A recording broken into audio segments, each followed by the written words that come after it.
Hi, Makenzie. How are you today? I'm good. How are you? I'm doing great. I'm thankful for your time today. I'm probably a busy day, a Tuesday, second day of the week here after maybe a fun weekend back into of course, in the music industry, it's work. It's a lot of work that people don't realize. But at the end of the day, you get something to say, well, I worked hard, but I'm doing what I love to do, even though it's a lot of work, which there's no doubt about that, right? Yes, very, very true. I had a very, very good weekend with back-to-back shows, so it was Wonderful. it was a good One, weekend. great to hear. I want to bring our future viewers into this interview. I'm very excited to have the opportunity to spend some time talking with singer and songwriter Makenzie Phipps today. And I just thank you for taking some time out of a busy day to talk with us. Yes, well, thank you for having me. I've been looking forward to this. So let's just go back and start at the beginning of the journey when you were just starting to say, "Wow, music's pretty cool. I like music." How old were you when you first really found a passion for music? Well, I grew up in a very, very musical family. So at the age of 4, my mama used to take me to a little church down in Abbs Valley, and I would listen to the songs that people would sing there, just all the hymns. And I went over to the piano one day and I started playing like a simple little song just by ear. And at that point, my mama kind of was like, well, she could be a really good singer.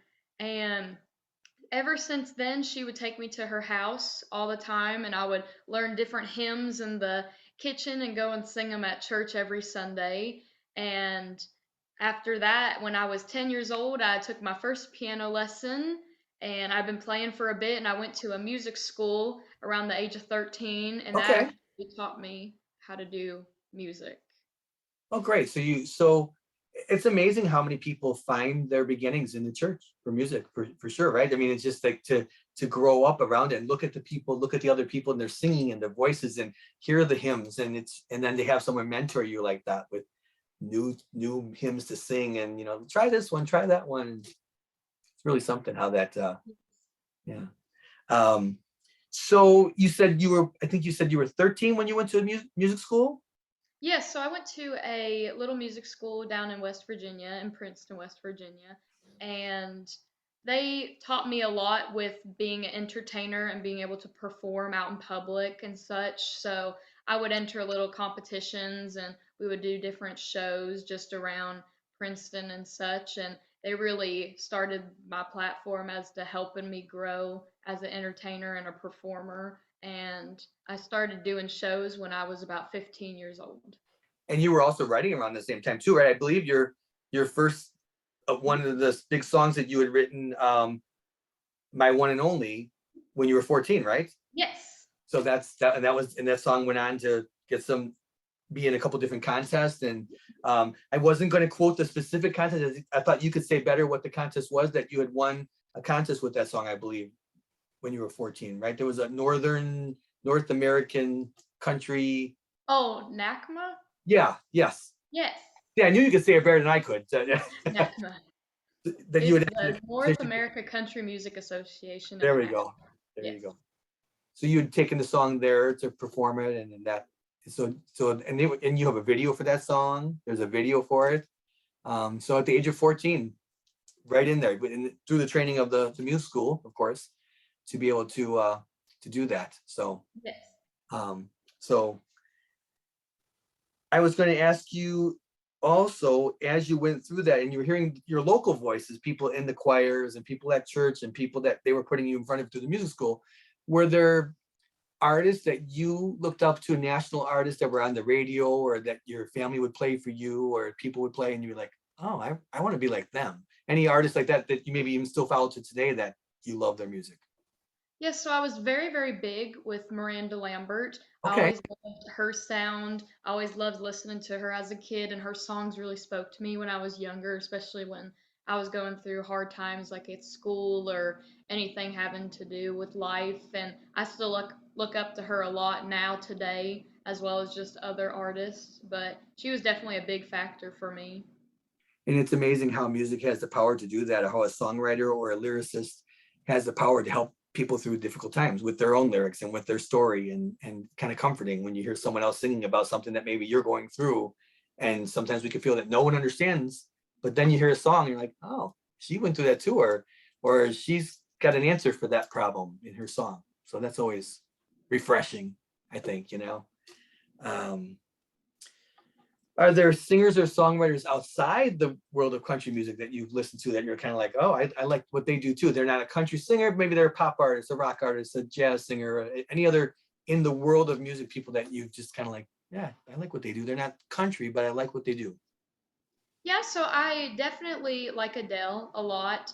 I love Whitney Houston and Etta James and all those old jazz soul singers. I do like Chris Stapleton a lot, even though he is marketed in country as well. Sure, But sure. I'm very broad with my music taste, so I like a lot of people, to say the least.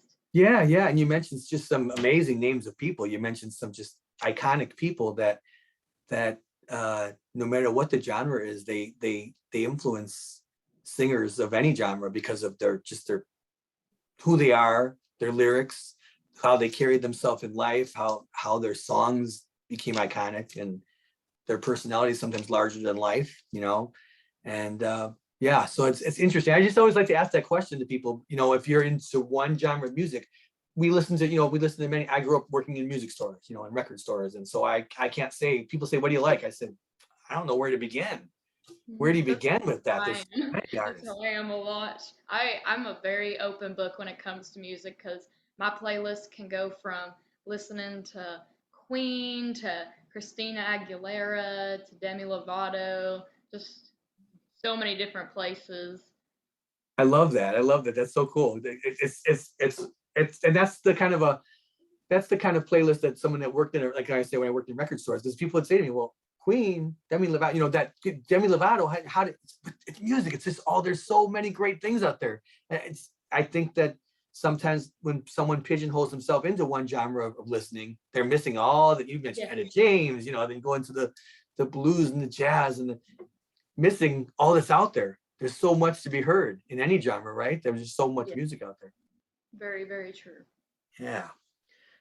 So I understand that you have this current single out called Maybe, and that you're getting great views across many different platforms. One of them being Facebook, right? Facebook's been a big place where people have been seeing the video and hearing the song. Um, Tell us a little bit about that song. Well, that song was actually introduced to me by the drummer in my band, as well as my backup guitarist and backup singer for my shows. His name is Shane Begley, and he is a very, very phenomenal musician, songwriter, singer. And he had written Maybe, and he had presented it to me. And at the time, we had a bunch of stuff going on, so we really didn't get the chance to look over it and get to it. And one night we were working, and my mom came downstairs and she saw it on our little nightstand. And she was like, I think this would be a great song. Like, I think y'all need to really work up this song. And one night I just looked at it while he was over here, and he had played it for me. And I was kind of like, I like it, but there's a lot of things that I would like to change with it.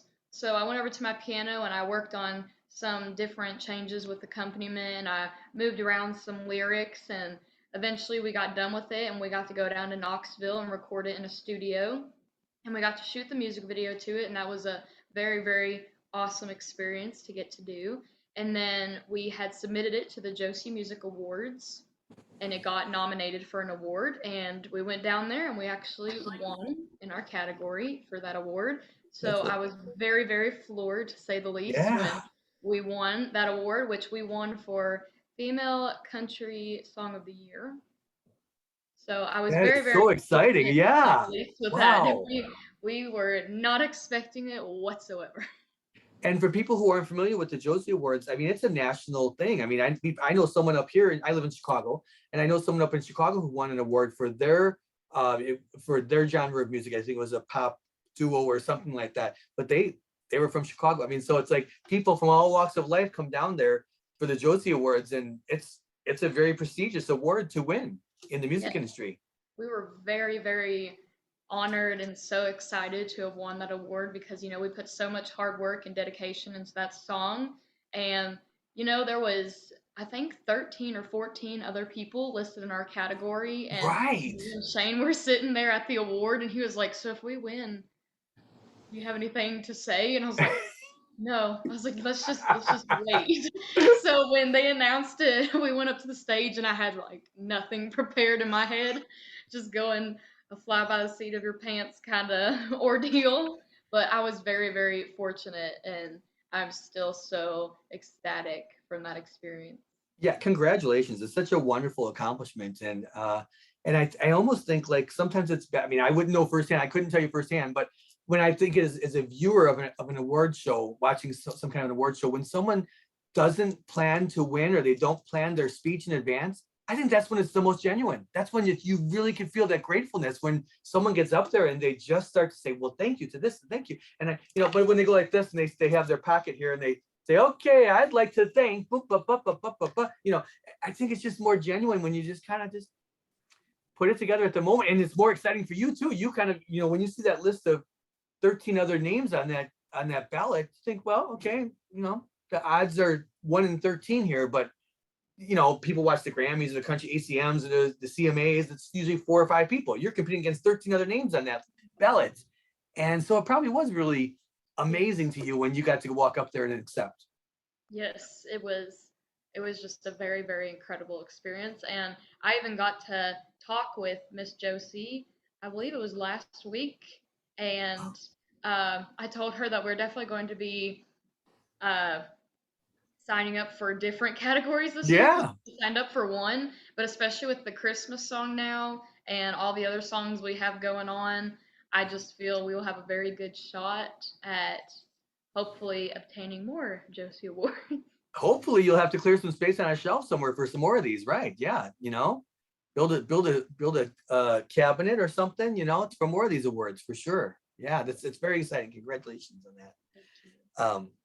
Let's Since you brought the Christmas song up, let's go ahead and talk about that. Christmas Snow. And I had read that this is really the first you're thinking, okay, Christmas is coming up. I should have a song about Christmas because I don't have one of those in my catalog at this moment.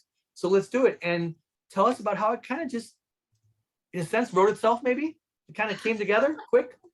So, um, I'm warning you if you hear something, it's my cat. That's okay. That's okay. But, it's so funny because, like I was saying, Shane is such a very, very phenomenal songwriter, and he's probably written thousands upon thousands of songs. Wow. The project got brought up to us, and we only had a week to be able to write this song. So, I looked at Shane, and I was like, okay, well, do you have a Christmas song that we can work on? Do we have a Christmas song that we can work on?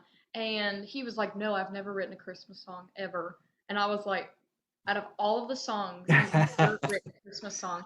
Yeah. So, like I said, we had 1 week to be able to write this song to go into the studio to do it. And, we got together one day of the week, and I was like, okay, we got to try working on this song. Well, nothing came to us at all. I don't know why. At that moment, we realized that we were not good at writing Christmas songs, to say the least. So my mom had texted me, and she was like, "Oh, I'm about to be home from work, and I can't wait to hear what y'all came up with." And I told her, I was like, "We've got to go. We have nothing prepared. We have nothing written. She's gonna be so mad."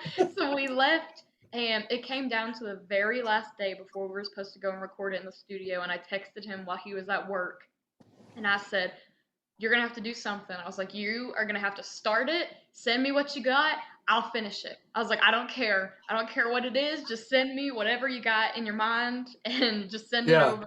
So he had written the first verse and the chorus, and he sent it to me. And I looked at the lyrics, and I was like, okay, this can work. There can be something that we can make work with this. So I Right. changed some of the lyrics. I put the accompaniment to it, and I looked at Shane at the end of that day, and I was like, not perfect, but we got something.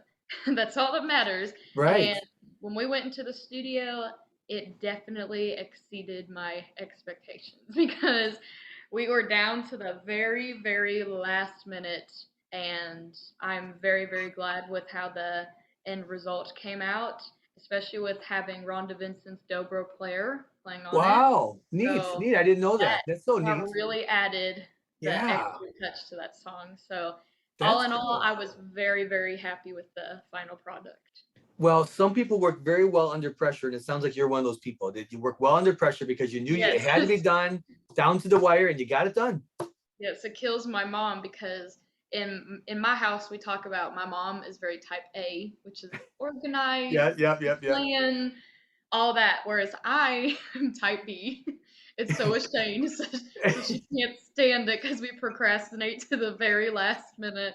But I definitely do think I work very, very well under pressure, to say the least. So I Sometimes if we definitely, have too much time, there's then we have too much we can overthink it, right? If you have too much yeah, time to think about something, you can overthink it, and the finished product might not be what you wanted. But when it's down to the wire, sounds like you and very Shane got it figured out, got it all sorted out, and came in the studio and made an amazing song. It's a very pretty song, and thank you.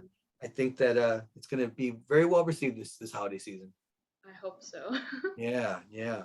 I want to talk about one of the covers that I saw you do, and I just people have to learn about your voice, how cool it is, how when you start with like the softness of a verse, and then your voice explodes in that chorus. The song I heard was a cover that you and Shane had, you and Shane have done several covers on YouTube or whatnot.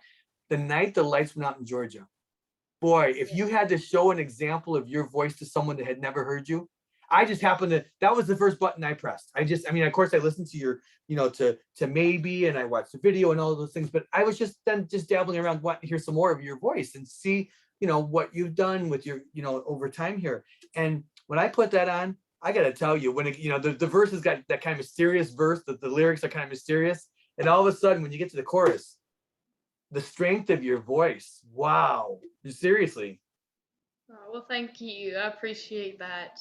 I just and then I took it to another, and I can't remember what the second song was, but then I heard that the style of starting out with a pretty mellow verse and then let it all go in the chorus. And it's just because that's a really, I don't know, I mean, I can't say I've heard the song a gazillion times probably, but I can't say I purposely put it on somewhere and listen to it, here and there in my record collection, but I'm very familiar with it. And I just loved the way that you belted it out. You belted it out, and it was just, and you had, it gave it even more of a country flavor than it was a kind of a popish kind of a song, pop country, whatever, more pop. I would suppose, like, when it came out. It's about the South, so it's got a country flavor to it. I think, did Reba cover it? I think you said Yes, in Reba did. honor of Reba. I go back further. There was somebody else who recorded it, but I could hear Reba singing it with that same kind of country spirit that you did. Um, but really something, if someone needed an earmark, a benchmark to, you know how does Makenzie sing, where's her strong voice, what does she sound when she's belting? Wow. Yeah. Thank you. I appreciate that. I've always had a very, very loud voice, as a lot of people have called it. Um, it's so funny because my hairstylist, uh, I went to school with her son, and we were doing a little talent show at our elementary school. And her son is a very, very talented pianist, and he was a grade above me. And she always tells people, like her clients, the same story if I'm Yeah. around. Her son went and played this beautiful piano piece, and she looked at her mom and was like, "Oh, we got this in the bag." And me being a probably 7-year old at the time, I had sang "Rolling in the Deep" by Adele, and I got done singing it, and my hairstylist looked at her mom and was like, "Well, we lost." But I've always had a very, very loud voice, to say the least, and I always appreciate her telling that story because, her son is such a talented person. So for her to say that, it really, Right. really made me very honored and happy that Right. she used to say that. Yeah. But it's definitely taken a lot of training, in a sense, to being able to control my voice because, at the time I would be very loud and not have it fully controlled. But as I got older over time, I was able to figure out ways to make singing easier, especially with my belting. And honestly, I couldn't imagine doing a song really without belting because Yeah. it's just who I am as a singer and an artist. So I'm very, very happy that the voice that God gave me. Yes, yes. um Well, you bring up a good point, that it is a fine tuning type of a situation with a loud voice. For someone to have a loud voice, loud doesn't always mean good, right? Loud can mean, too much in someone's face. But when I hear you sing that, it's just, I hear the control. And it's see that your cat has taken a nice seat just in the background, just wanted to be a part of the show, but just kind of backgroundish there. Oh, saying, okay, I don't want attention drawn to me now. What are you doing? She's Um, very vocal. She's a very vocal cat. Every time I do interviews, she's like, I gotta be in the spotlight. yeah, that's how they are sometimes. That's how they are. They want to be a part of the spotlights. Um, But I'm very, very glad that you said that. So I appreciate your compliment to my voice. It means and, a lot. and I happen to be a voice teacher. I do teach vocal lessons, and I hear that sometimes with people. They have strong voices, but they aren't necessarily trained. And loud doesn't always mean good. In your case, it means very good. In your case, it means very good. Well, It's thank it's you. it's I very well appreciate trained. I that. was like, wow, this is really something. I really was impressed by that. I had to tell you. And that's the one that, if you're looking to catapult those numbers and of views, and that song really impressed me, I have to say. Well, So thank you. I really do appreciate that. you're welcome. So do you have plans are you working on an EP or a full length? Just out of curiosity, what's next as you promote your current song? You've got the Christmas song also, probably always writing with Shane and on your own. And what's Yes. next? So I am very, very excited for this next project that I have coming up here soon, hopefully in April. But as I was telling you, I started singing when I was 4 years old with my mama, who took me to church. And she's always been a very, very supportive individual with my singing. She's always pushed me to do such great things with my singing. And as time has went by, she has developed Alzheimer's. So, people who have family members or friends in their lives know that Alzheimer's and dementia are a very, very difficult thing to deal with, especially in the beginning. Yeah. And I had actually written a song about her, and the song is basically talking about Alzheimer's. And when I wrote the song, I realized that there's really not enough songs in this world subjected around that. And it's something that so many people around the world struggle with their family members and friends, and it is such a horrible thing to experience. I'm very, very grateful in my position that she isn't too far gone. Like, she still knows people, she still knows a lot of different things. It's Yeah, just short term stuff. It's very, very sure. difficult. But I'm actually going to be releasing that song hopefully in April. I'm going to be going to the studio sometime soon to be recording that song, but it is called Life's Game. And I'm very, very excited to be releasing the song because I feel as though it will definitely help a lot of people who are in the same position as I am, just dealing with it in general. Yeah. So I'm very, very happy to be writing songs that I feel will be able to touch people in a way that music can definitely do. And just the people who have gotten the chance to hear it, they have been completely floored. And everybody, I feel so bad because every time somebody hears it, they end up crying like 9 times out of 10. And Right, right. but I love that also too because I feel it really has a special place in their heart and it really grabs them emotionally. So I really hope that this song will be able to spread awareness, especially, and just help people who are in the same situation. So I'm very excited to be doing that. Well, I think that, I mean, it's very powerful when you could bring someone to tears with a song. That's, it's very powerful. And even though we always equate tears with sadness, it's healing too. It's Yeah. healing at the same time, because it's maybe emotions that have been bottled up inside. If you play it for someone that has experienced, and I mean, Alzheimer's has become such a thread in the life of so many people. It's everyone, we all know someone at this point. I believe most people do, and I know many more people than I ever knew that have Alzheimer's now. And I've watched it rob people of dignity, and I just feel like by through your voice and your lyrics and your melody, you're going to help people with that. And So even though they're tears, and you can't necessarily say they're tears of joy, because they're not necessarily tears of joy, but they're tears of expression, to heartfelt, and knowing that there's someone out there with a voice that understands what they're going through.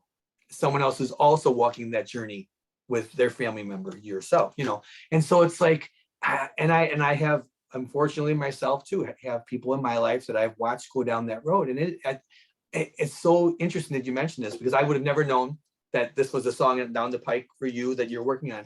But I just recently, within the last few months, I thought about that, as I keep hearing about people that are walking the journey of Alzheimer's, that there are more people than ever. Mhm. And it was a hidden, they didn't understand what it was back in many, many years ago. They just thought that people were losing their sanity. They thought that people were just, mental issues. And they didn't realize that this disease is just, it robs people Yes. of who they are. Especially when I wrote the song, I had actually written it when she was over here at my house because I was bringing her over here to take her out for her birthday.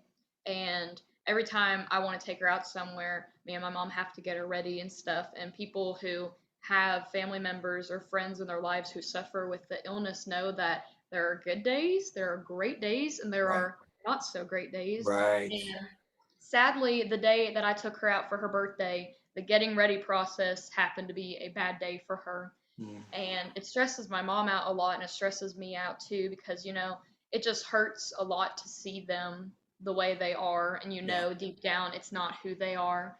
So I was on my couch and I started crying and I wrote the first two verses, well, the first two lines of the verse. And, she got done and I put it to the side and I took her out. And then the next day I had a doctor's appointment. And for some reason, it just stayed in my head. And I was like, I've got to finish this song.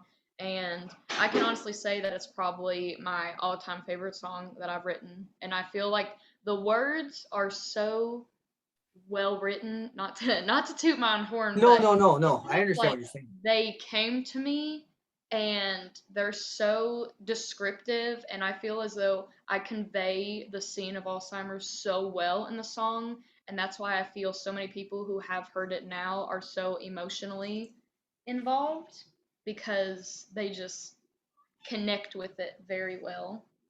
So I really hope that when this song launches that it'll be able to help a lot of people in the same situation that we're in. And I'm sure it will. I'm sure it will. Because I mean, there are so many people walking that walk with family members. And it sounds like when you were writing it, like you said, you had to go back to it and continue to write. It probably started to write itself. The pen was just moving on the Yes, paper. And it honestly. yeah. So it's a great thing that as you wrote it, it finished itself. And it's kind of meant to be. Kind of sounds like It, it's meant to be. It's it meant to was help many people. it just completely came to me and when I finished it, I'm so in love with the song because, the song isn't to even talk about just the sadness with Alzheimer's. It's mainly just talking about the whole premise of it is you are given a hand in life. You're playing a game. Your life Right. is a game. Whatever choices you make are the moves that you are making and, sometimes there's just the line that I say in the song at the end of every chorus is I say I guess there's no wins to life's game. And that is very true. There's some things in life that you can control, and it can be a very good hand that you are dealt and a very good game that you're playing. But sometimes there are things that are uncontrollable, and in the end, you lose. But I really hope at the end of the day that this will help a lot of people. And I'm sure it will. I'm sure it will, because it's because firsthand having a family member going through that, you have those emotions in you, and you were able to put them into writing, and it's gonna help. It's always helps when someone is living that life, living around someone that they care for, that they love, and seeing them. It's almost like you're meant to help other people. So it'd be really a curious and interesting project to see, and to see how people receive and help, how it helps. I think it'll pay itself back tenfold for you in just joy that you were able to help people through your Yeah. words. So looking forward to hearing that in the future and seeing how it helps people. So that's great. That's wonderful. Um, I know you've done a few concerts. You said you had a couple concerts this weekend, and you're finishing out the month, it looks like, with a couple more concerts, maybe this weekend, it looks like, from based on your Yeah. website of shows. And then December is some off time for the holidays, and right back into it in January, crossing the different towns in Virginia. Actually, I'm pretty sure, I believe I'm booked every weekend next month. Are you really? So nothing Except about this time for, off. Who's talking except, about this time off? No one gets except for time off. Christmas. There's no time off. There's never time off for a musician. Well, that's wonderful. So you're working right through December. Okay. Yes. Here I was thinking you had time downtime in December. I'm seeing, okay, there's some shows at the end of November, and then it looks like a little break there, then January. But they're all booked. It's just hot off the press. It just hasn't been Yes, plugged in yet. I haven't gotten the chance to make events yet. Shane actually just went and did a photo shoot, so I'm waiting for those photos to come back so I can make new updated cover photos for the events. But I'm very glad to be staying busy because I Yeah. know a lot of people, especially due to the pandemic, musicians and singers and stuff, it really put a damper on them being able to go out and perform and do live music. And I was very, very fortunate that when Corona did happen, that train did not stop for me because where I live, a lot of people, a lot of the venues were wanting duo and solos and not Okay. band. And at the Right. time, I didn't have my band, so I had Shane, and we would go around and do duo stuff every weekend. So the train has not stopped since March 13th, 2020. Wow. As long as you take a little bit of downtime for yourself here and there, it's great that you haven't had to stop like so many performers are just really sometimes financially hurting, sometimes just the joy of being on the road and touring and being in front of an audience is killing them to not be in front of an audience, and to be able to do that and not have a real break and the action is wonderful because I've talked to so many people who just really had to just Yeah, shut it down the tour for a while. I it hurt me just to know that they weren't being able to do what they were passionate about because I couldn't imagine not doing shows every week. I just couldn't Yeah. imagine because it's basically that's just it's my life now. Like it was so funny because about 2 weeks ago, or maybe it was last week, we didn't have a Saturday show booked. We had not had that in a while. So me and Shane performed Friday, and then Saturday came, and we thought it was Sunday. Like it completely messed up our Right. brain. We were like, we're not used to this. We're not used to like a weekend off. Right. So It's unheard of, right? It's unheard of yeah, in your world for the last several months. Yeah. So yeah, hopefully it was a time to just regroup and regroup and get ready for the next weekend, you know? yes. Basically, it's the every week is the exact same pretty much, except just working on different material for each week, but like the same schedule every single week. So I love What is it. your I can't even complain about it. right. It's a good problem to have. It's a good problem to have. Yeah. What's your favorite song to sing when or what's the song that you feel gets best received? Whether it be one of your songs or a cover or whatever it is that people always seem to have so much fun and you're like, that's like the highlight of the show. It's funny that you asked that because this has actually started happening at my shows now. Really? So when I went to a show down in Marion, um, I got done doing our set, and I got to the end, and there was like a few people left. It was just a small little venue. And I told people, I was like, if y'all have any requests, just come up and tell me, and if I know them, I'll be able to sing them. Sure. Well, for the first time, I had a man come up to me, and he looked at me and he said, I want you to play your favorite song. Oh, Now, granted, my favorite song is not country whatsoever. I guess it would be rock, but it's not country at all. And it shocks a lot of people because they don't expect me to be so in love with this song right. because it actually dates back to the 60s Okay. and it is The House of the Rising Sun. That is Oh, my cool. all-time favorite song to sing. I started singing it when I was about 15 years old when I went to that music school, and over time it has evolved so much. I have evolved it so much from how I used to sing it Yeah. to now, and it's to the point where I have added it to my set list for duo shows, and I save it for the very end. It is the very last song I do because I tell people, and I mean this so sincerely, I save it for the very end because after that song, I physically cannot sing anything You else. give it your all. You give it Yes, everything I you give got. it my 100%. Yeah. everything. I give it everything. And it's to the point where also places that I go and play, the owners will ask me to do it. They'll be like, "You've got it. You got to end it. You got That's to end pretty it." cool. That is Yes. pretty cool. That's exciting. I mean, that, but music is music. So whether it be a song of your own or a cover, it's that they want to hear your voice with that song. Whether it be, it doesn't have to be, it's just as, I think it's just as much of an honor that they connect you with that song, whether it be your own song or someone else's song, that they remember that, oh yeah, play that one again. Sing that Yes, one.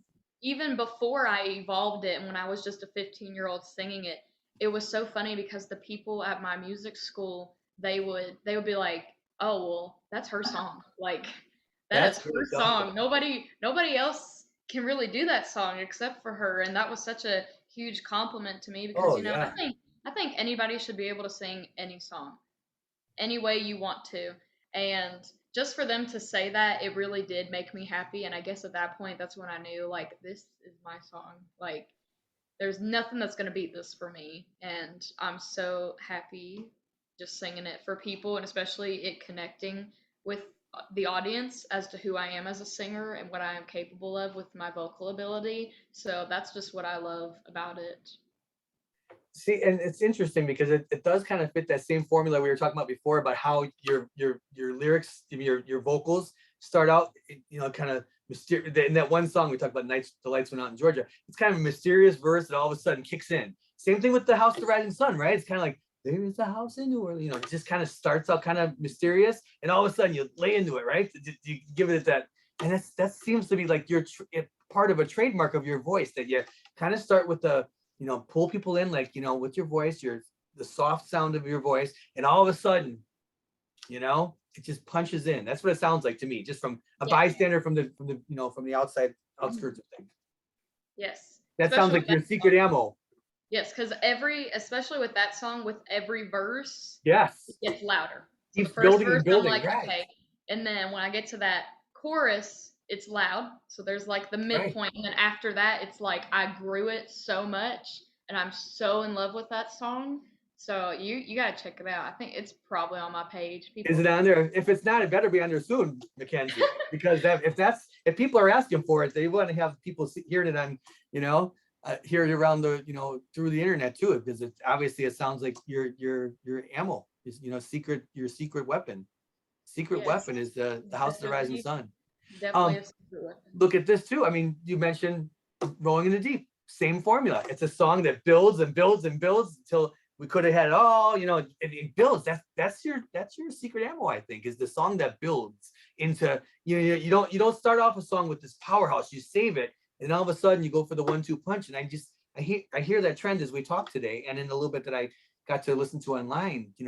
That's interesting, and it's cool. It's a really cool thing, because it's like, okay, she's got a nice voice, and all of a sudden you give it the punch at the end there with the super vocals. So that's Thank fun. you. I appreciate that. Of course, of course. Um, if you could share your stage with any other artist, successful artist that's out there right now in the world of country, and you feel like just the style and of what they're doing and what you're doing, kind of would meld as like an opening act or sharing the stage, a double bill. Is there someone out there like that you feel like they need to know that you're out there and that you want to be on their tour one day? Well, I've always dreamt, ever since I was a little girl, I have always dreamt of sharing the stage with Miss Loretta Lynn. Wow, cool. And, it makes me really sad that she is unable to go and perform Right. now. But when I was that 4-year-old little girl, I got a pink Cinderella boombox kit. I always tell this at my shows. I got a pink Cinderella boombox kit for Christmas, and I only owned one CD, and it was by Loretta Lynn. And I would get on top of my kitchen counters and I would sing at the top of my lungs all of her songs. I absolutely love her as an artist. I hope to one day be like her as an artist because, country nowadays, it has so many different versions. There's so Mm-hmm. many different Mm-hmm. kinds of country. There's the authentic classic country, there's the pop country, there's the blues country.